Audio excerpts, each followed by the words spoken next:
एक और बड़ी खबर आ रही है, जल्दी से बता दें दर्शकों को। इस वक्त की एक और ब्रेकिंग न्यूज आपको बता रहे हैं। प्रधानमंत्री मोदी ने वो कर दिखाया जो कोई नेता दुनिया का नहीं कर पाया।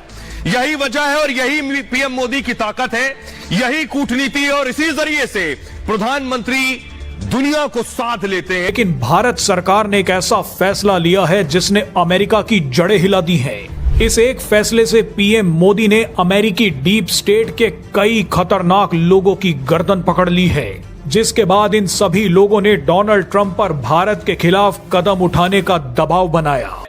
ये एक मैसिव हिस्टोरिक तारीखी एक डिप्लोमेटिक सेटबैक है। United states of America USA को अमेरिका को वही आपके सामने रख देते हैं।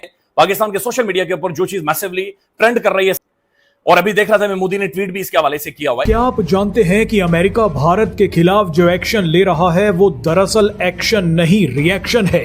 इस वीडियो में हम आपको बताएंगे कि भारत ने अमेरिका पर किस तरह का हमला किया है, पीएम मोदी ने किसकी गर्दन पकड़ी है और अमेरिका की जड़ें किस तरह से काटी जा रही हैं। अमेरिका की हार है और इसकी कीमत अमेरिका कर चुकाने वाला है, यह है सबसे बड़ी बात। लेकिन इससे भी बड़ी बात यह है कि दुनिया एक नए निजाम के अंदर दाखिल होगी, एक नया वर्ल्ड ऑर्डर शुरू होने जा रहा है दोस्तों। और आज मैं आपको बताऊंगा ने कैसे अमेरिका को झुकने पर मजबूर किया। अमेरिकी डीप स्टेट जिस विदेशी फंडिंग और एनजीओज का इस्तेमाल करके भारत को अस्थिर करना चाहते थे, अब पहली बार पीएम मोदी ने अमेरिका के उसी हथियार पर हमला कर दिया है।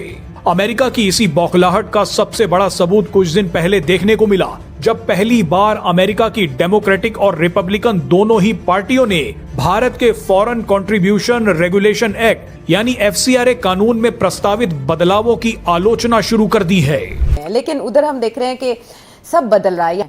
सो इन चेंजेस को हमें कैसे देखते हैं, पॉजिटिव और नेगेटिव? नहीं, पॉजिटिव है, क्योंकि अब मसला ये बन गया है कि इंडिया जो है वो मदाखलत कर रहा है, और ये जिसे वो डबल डॉक्ट्रिन कहते हैं जी, और इसको छुपाते भी नहीं है वो। अच्छा, अब सिचुएशन ये है कि अभी हाल ही में बड़ी एक इंटरेस्टिंग डेवलपमेंट हुई है।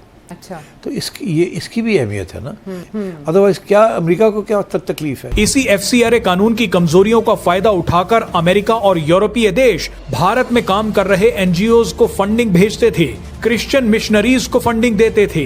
लेकिन अब ये सब कुछ रुक जाएगा, क्योंकि भारत ने एफसीआरए कानून में बहुत बड़े बदलावों का ऐलान कर दिया है। किरदार को सराहना जाहिर है बहुत जरूरी है कि ये बहुत बड़ी फतह है। जाहिर है कि इस फतह के अंदर अगर हम रोल की बात करें तो बड़ा एक कारनामा है कि उन्होंने leadership led from the front.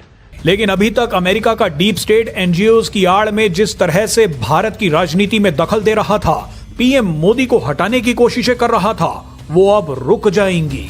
बड़ी मेज सजने जा रही है फ्रांस में, जहां नरेंद्र मोदी भारतीय वज़ीर आज़म तो पहुंच चुके हैं। वहां उन्होंने एक समिट का, इंडिया रिलेटेड समिट का इफ्तिताह भी कर दिया है। लेकिन जो उससे भी बड़ी खबर है वो ये कि प्रेसिडेंट ट्रंप भी G7 समिट में शिरकत के लिए रवाना हो चुके हैं। वहां एक तो ये कि 1-on-1 उनकी नरेंद्र मोदी साहब से भी मुलाकात तय है, और G7 के जो बाकी रुकन ममालिक हैं, उसके अलावा कुछ मिडिल ईस्टर्न कंट्रीज़ भी हैं जिनके साथ उनकी मुलाकातें हैं। अगर हम हर एक को अलग अलग से देखें तो उस प्रेफरेंस में जब वो भारतीय वज़ीर आज़म के साथ मिलेंगे तो क्या भारतीय वज़ीर आज़म प्रोटेस्ट करेंगे इंडियन सेलर्स की हलाकत के ऊपर, जिस तरह जयशंकर साहब ने मार्को रूबियो से बात की? मेरा नहीं ख्याल। अच्छा, मेरा ख्याल है नरेंद्र मोदी किसी किस्म की फॉर्मल प्रोटेस्ट डोनाल्ड ट्रंप के आगे नहीं करेंगे। ये अगर कोई प्रेस कॉन्फ्रेंस होती और उसके अंदर कोई जॉइंट स्टेटमेंट होता तो शायद उसके अंदर कोई बात जिक्र आ जाती, मगर ऐसी चीज़ नहीं है। नरेंद्र मोदी बिल्कुल डोनाल्ड ट्रंप की किसी किस्म की तनकीद नहीं करेगा। जो इंडिया ने करना था उन्होंने ऑफिशियली कर दिया है, अपना डिस्प्लेजर शो किया है कि ये जो कुछ हुआ है, 3 बंदे उनके मारे गए हैं, और उसके ऊपर और काफ़ी इन्होंने शोर वोर डाला। तारक साहब, वो बताइएगा कि ट्रंप साहब की और मोदी साहब की मुलाकात हो रही है, सुनने में आया है, और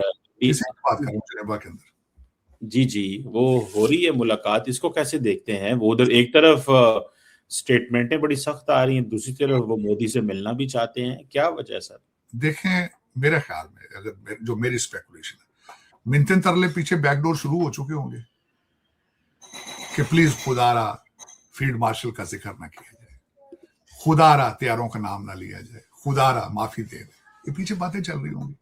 और अगर नहीं हो रही हैं तो कैंसिल हो जाएगा, ये मीटिंग कैंसिल हो जाएगी। इतनी जरूरत नहीं है कि प्रेस कॉन्फ्रेंस की जा सके तो ये इतनी बड़ी ह्यूमिलिएशन किस तरह फेस करेंगे। और मार्को रूबियो साहब के बयान को सामने रखा जाए ते बाकी पैरी पे उन्होंने कई डिप्लोमेट। चलो, लेकिन चीमा साहब हालत खराब, बहुत हालत खराब है। अगर इन्होंने चेंजेस ना की, दुनिया के साथ चलने का और तालिबान और दहशतगर्दी को सपोर्ट करना ना छोड़ा, तो हालात सब खराब, हालात सब खराब। बिल्कुल ताड़ साहब, देखते हैं कि ये अब फर्दर सिचुएशन जो है वो कैसे चलती है। और ट्रम्प साहब ने तब ये अनाउंस भी कर दिया है कि जो शिप्स हैं वो गुजरी। ताड़ साहब, एक कमेंट मैं लेना चाहता हूँ, क्योंकि आप रिपब्लिकन पार्टी को, डेमोक्रेट्स को बहुत अच्छे समझते हैं। कहा यह जा रहा है तारड़ साहब अमेरिका के अंदर कि जो पब्लिक में आके ट्रम्प साहब ने नेतन्याहू के बारे में कहा, आज तक कभी किसी अमेरिकी सदर ने नहीं कहा। ये एक वर्बल असॉल्ट कह लें, ये वर्बल कास्टिगेशन, क्रिटिसिज्म कह लें। डू यू थिंक कि ये किसी लेवल पे ये पॉलिसी में जा सकती है बात, या एटलीस्ट ये महसूस कर सकते हैं कि हमारे किए हुए एग्रीमेंट्स को उन्होंने वायलेट करने की कोशिश की और हमें एम्बैरेस किया दुनिया के सामने इजराइल ने? What do you make of that? कहीं ना कहीं पे कोई हलचल, तोड़फोड़ हुई है, ये दरार पड़ी है इस पे? चीमा साहब ने बड़ा इंटरेस्टिंग क्वेश्चन। उसकी वजह यह है कि जिस तरह भारत का रंग उतर गया है सारी दुनिया के सामने, उसी तरीके से हालात अब ये चल रहे हैं। मैं मिसाल देना चाहूंगा कि इजराइल के बारे में भी सबसे बड़ा उनका नुकसान ये हुआ है कि अमेरिका के अंदर जो पब्लिक ओपिनियन चेंज हो रही है, उसका सपोर्टिंग आर्गूमेंट ये है कि ममतानी साहब का इलेक्शन जीतना। नमस्कार दोस्तों, जय हिंद। दोस्तों, भारत पर अमेरिका किस लिए इतना प्रतिबंध और उसके खिलाफ अपने रिश्ते खराब कर रहा है, उसका एक बहुत बड़ा खुलासा हुआ है। जी हाँ दोस्तों, भारत AFCRA का बिल संसद में पास करने वाला है और इसकी खबर ट्रम्प को लग चुकी है, जिसकी वजह से वो भारत के खिलाफ नए नए तरीके से दबाने और उसे ना पास करने के लिए दबाव बना रहा है। इस बिल से ये होगा कि दोस्तों, बाहर से भारत में फंडिंग करने वालों को रोक लग जाएगी और वो फंडिंग अगर भारत के खिलाफ इस्तेमाल हो रही हो तो जिसके ऊपर वो फंडिंग आया हो उसकी सारी ज़मीनें और उस ट्रस्ट को जब्त कर लिया जाएगा। और इसी को रोकने के लिए अमेरिका के दोनों संस्थाएं मिल गए। दोस्तों, वीडियो पसंद, वीडियो को लाइक कर, शेयर कर, चैनल को सब्सक्राइब। और फिर उसके बाद जेन ज़ी जूश का 33% वोट ममतानी साहब को जाना। और फिर उसके बाद डोनाल्ड ट्रम्प साहब, जो कि अपने आप को एक एंटी वार प्रेसिडेंट बना के सामने आते थे, मेगा बेस को जब तक वो समाज में नहीं लेंगे कि इस जंग में क्या खोया क्या पाया, ये क्वेश्चन पूछा जाएगा कि इजराइल के रिलेशनशिप, अनकंडीशनल सपोर्ट की कीमत अमेरिका कितनी अदा करना चाहता है, कहां तक दे पाएगा, ये क्वेश्चन होगा।